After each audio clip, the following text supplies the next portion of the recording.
episode, we are going to go over the Heybike Villain. What? Villain. Okay. In this episode, we're going to go over the Heybike Villain. Huh? No? All right, take three. In this episode, we are going to go over the Heybike 52-volt Villain. Let's go.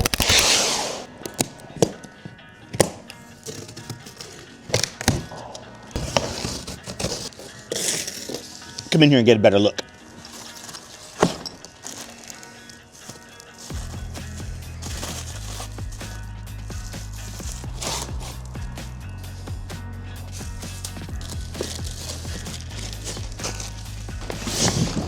In this episode, we're going to unbox the Villain. If you haven't seen it already, we're going to go over the specs. We're going to go over some of the components that this bike has. We're going to do a speed test on it. And in the next episode, that's episode 1. In the next episode, we're going to put supermotos on it. We're going to put a fork upgrade on it, and we're going to tune it so we can compare a 52-volt untuned stock Heybike to a tuned 52-volt Heybike. Heybike. Heybike. You ever heard of this guy Voltron Watts on YouTube? Heybike. Hey, it's Voltron. What you doing?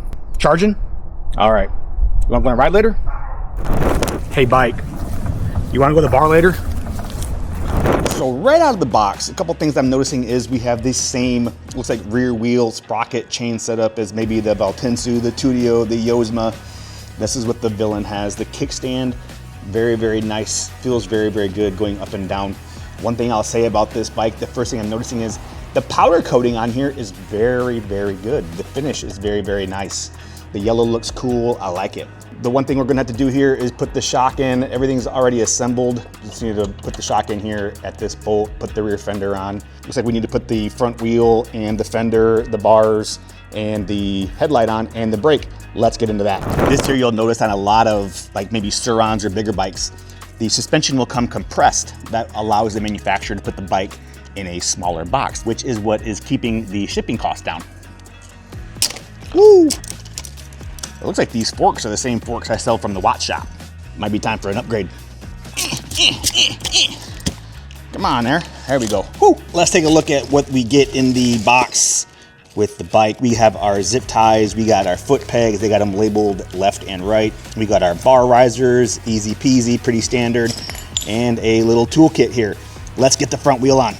12mm axle, pretty standard on the pit bike stuff here. 12mm axle, 2 spacers, long spacer goes on your brake disc side. I say that in every review because typically the long spacer goes on the brake disc side. Go on, get out of here, you.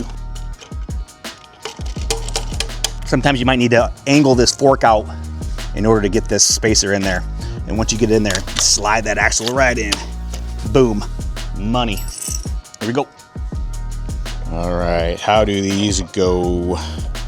Yep. Nope. Yep. Maybe. Yep. Oh, I think that's the move. Nailed it.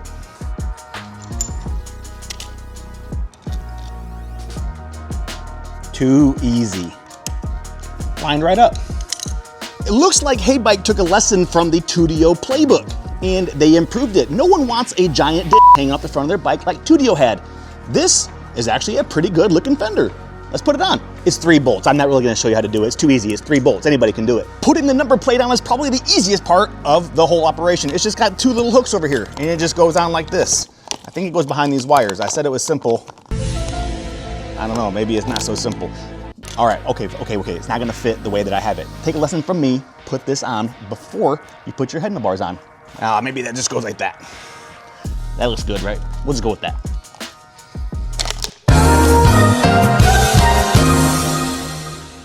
Putting the rear shock on is super easy. Just like the front fender, anybody can do it. The bolt comes out, the swing arm drops down, the bolt goes back through, and the shock goes in. That's it. From the looks of it, we got a little wing nut on the back to get the seat off. That's pretty rad. That's kind of a new thing that's happening in these bikes with the Tudio. One of the first ones to do it. Just a screw on the back takes the seat off. Easy peasy, love it. Yeah, that wasn't very graceful. Okay, we got the bike mostly or all the way put together. What I want to do now is show you guys the controller and the motor and the battery in here. I don't think anybody else on YouTube has done that yet, but then again, I don't spend that much time on YouTube. But anyway, we got to take these covers off. Let's take the covers off. I want to show you guys exactly what's going on inside here. That 5mm, too buku. Ah, the 4. Okay, now that we have the motor, the controller, and the battery exposed, we'll take a look at the motor here. This looks like the same motor as maybe the Valtinsu or the Yosma without the gear reduction. It almost looks like the Soshin FW22, which I saw on my website, thewattshop.com. The battery here is a 52 volt, 26 amp hour battery. 52 volts, not 48.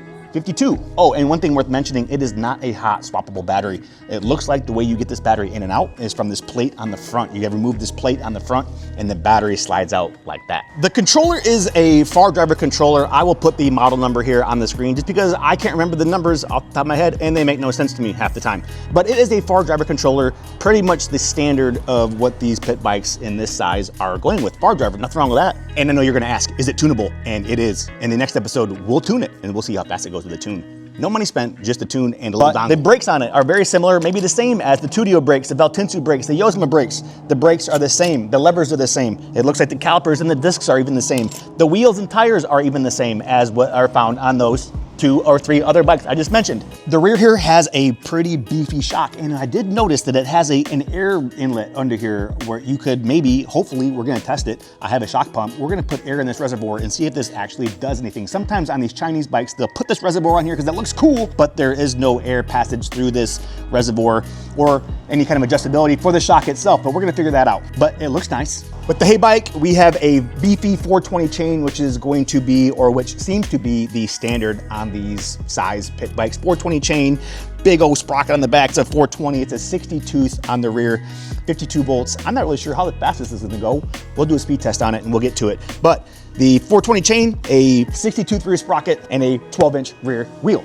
On the side here, you'll see the charge port for the battery, the 52 volt battery inside here. And one thing I want to mention while I'm looking at it, it made an impression on me, is the quality of this bike. Now, I've had bikes in the past where I thought the quality was crap, and I let you know. I mean, if it could be better, I'll tell you it could be better. This bike, for the price, is really well put together. The welds are nice, the powder coating is nice, the suspension feels tight. I mean, for the price, yeah, it's a win.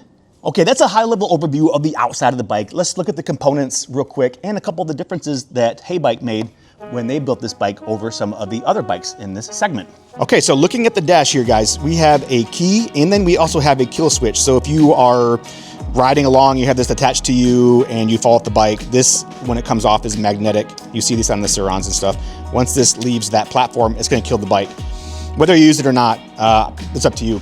The key here, key to ignition, you turn it on. It's got the far driver beep beep when you start it up. And as you can see, mine is brand new. And we have a mode switch here. We got 1, 2, and 3 on our mode switch.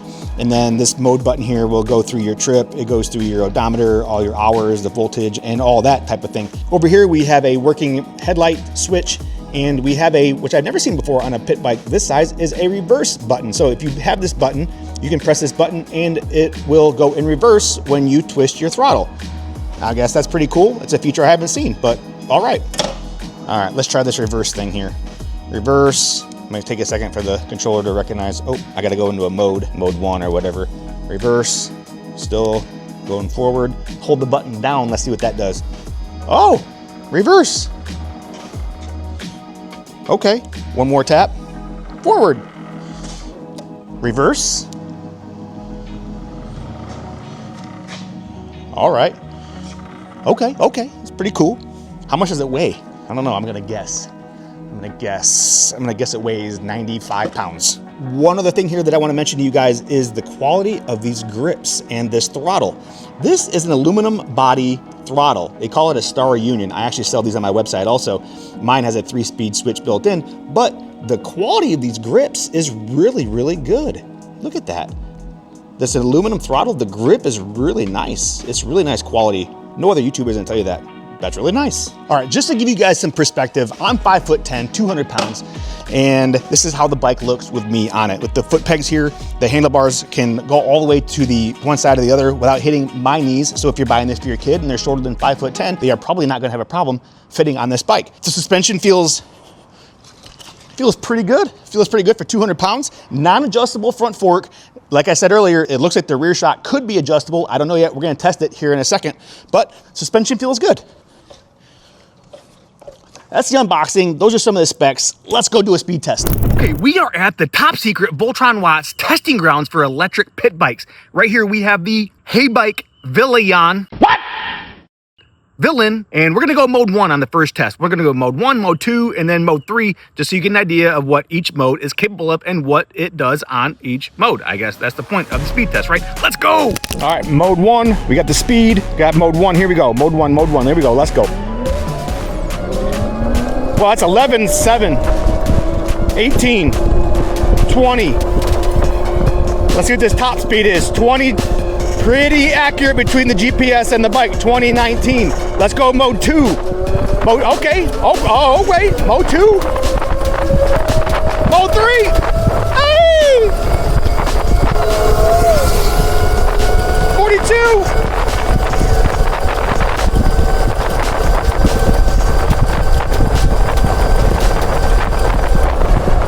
Whee! Golly, that's pretty all right.